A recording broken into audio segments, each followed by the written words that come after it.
What's up, everybody? Thanks for tuning back in to T&M Downrange. Yes, we are finally back out at the range today. I got the grass mowed because it has finally stopped raining here where I'm at in Indiana. It has rained for like 2 months non-stop. This whole area was underneath water for a very long time. But today it is 90 degrees out here, high humidity, so I'm sweating profusely. My glasses keep falling off my face. But we're still gonna see if we can't hit some steel targets. So what are we doing today? We are talking about the Winchester Model 94 AE. Yes, this is the AE version because I am not cool enough to own a non-AE version. But nonetheless, it's a lever action.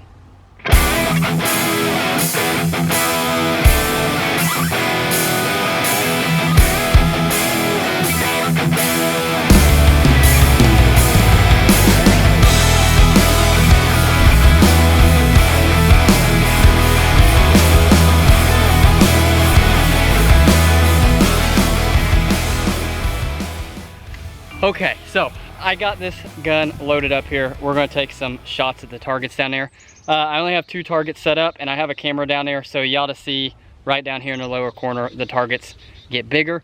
Yeah, so when I came out here earlier, I was, taking a few shots with this, warming up. It's been a while since I shot it. And I actually broke one of the chains on, or not a chain, but like where my bolts go. So down there you'll see I have a chain and then the target. And I actually broke one of the bolts, or the nut came off, whatever it is, I have no idea. But anyway, so one target is swinging. So we're only gonna be down and using one target today. So my apologies. I've kind of lacked on some range maintenance so far this year because I haven't been out a whole lot. It's been raining. So nonetheless, we're still gonna shoot, we're still gonna make a video, but there only will be one target. So my apologies. So let's see if we can't hit that one target.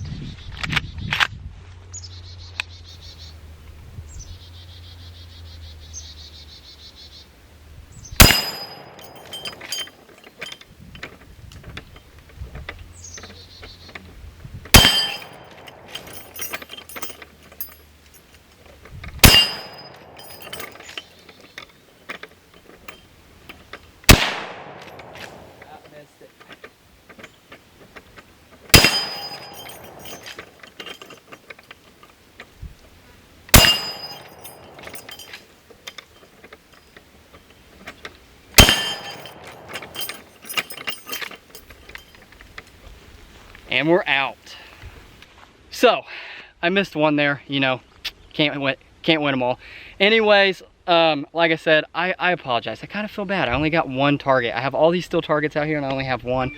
My apologies. And my phone keeps going off. It's just been one of those days. So anyways, the Model 1894 AE. We're going to talk a little bit about the rifles that came before the AE. Now, I'm not going to go into great detail because there is there's a lot better YouTube channels out there and that can go into more specific details about this rifle than I can, and so I'm not even going to go down that road. But starting way back in 1894 is when the original Model 94 was brought out into the public and available to buy by the public. It ran all the way up until 1964. Now, they didn't quit making it or producing it in 1964, but they changed some things. So if you look up things on the Model 94, you'll see a lot of people talk and a lot of websites talk about pre and post 64 Model 94s.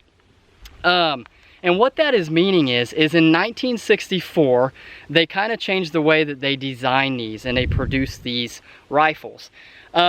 Basically, kind of what happened is some head honchos from way up above came in and was pretty much like, how can we make this firearm cheaper, so we can get more profit.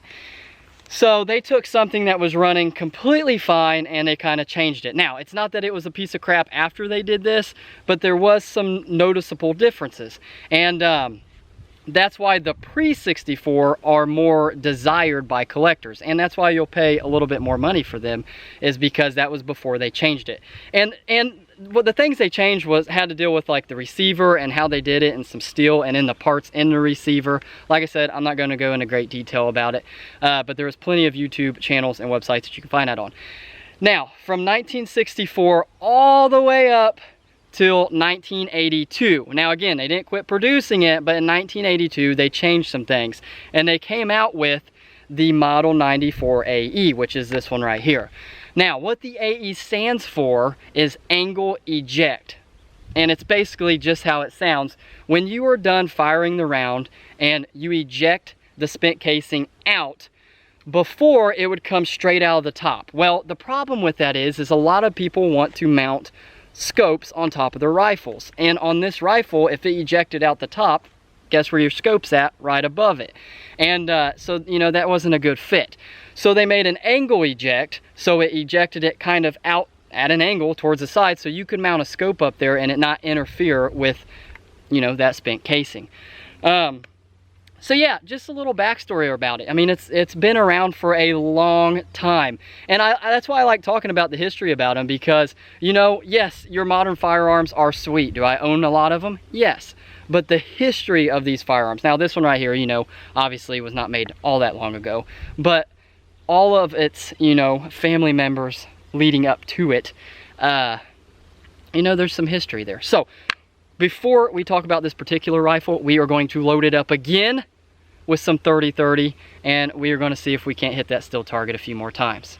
Okay, so I got it loaded up again. Let's see if we can hit it one more time. Or actually, you know, a few more times, but you know what I mean.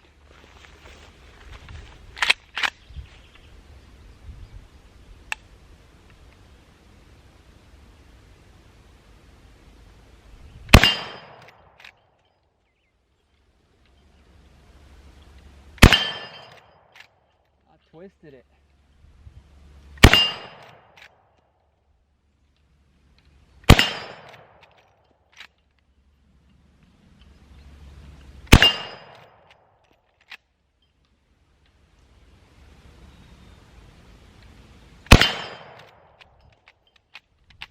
Oh.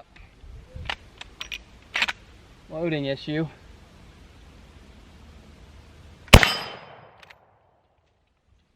And we're out. That last round, it started to jam on me. All right, some sweet shooting. Yes, so a little bit about this. Like I said, Model 94 AE, angle eject. Nothing too fancy about this one. We'll start with the buttstock down here. Just a thin plastic buttstock, little Knurling, got Winchester's name right there. The only downside of this gun that I don't like, so my one negative thing about this gun, is the wood. The fit is all right, you know.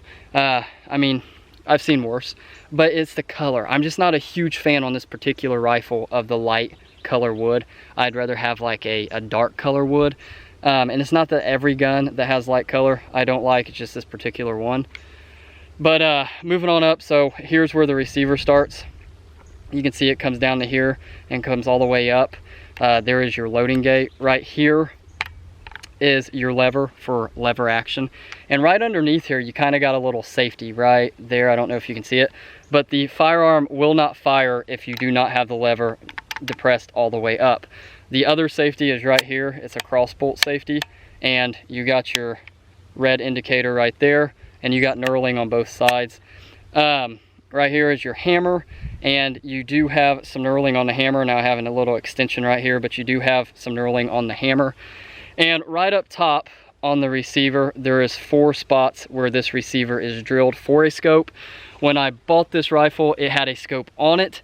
I took it off just because I don't like this particular rifle with a scope. I just wanted the iron sights. So moving on up, you just have iron sights, nothing too fancy. And that is pretty much it. Like I said, it's chambered in Winchester 30-30, and yeah, the capacity is 7+1, so you can put 7 in the magazine tube, and then you can put 1 in the chamber. So other than that, let's load it up again, take a few more shots, and we'll wrap this video up.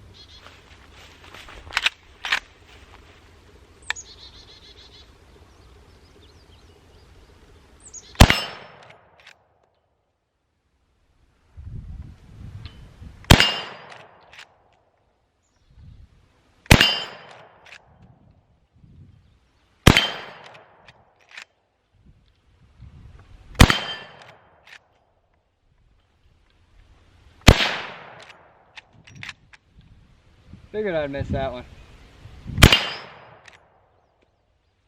And we're out.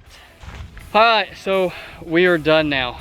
I am sweating profusely and I've broken all my still targets. So the Winchester Model 94 AE, pretty sweet shooter. No complaints, you know, other than, like I said, I just wish it was a darker color wood. But other than that, they're a pretty good rifle. So thanks for tuning in today. Hopefully y'all enjoyed the video. And there will be a lot more come out. So if you have not subscribed yet, make sure you hit that little button right down there and, you know, give me a thumbs up or a thumbs down. Either way, I don't care. Whatever y'all want to do. So thank you for watching. Hopefully y'all had a wonderful day. Get out to the range, take your family, take your friends out to the range, and I will see y'all next time.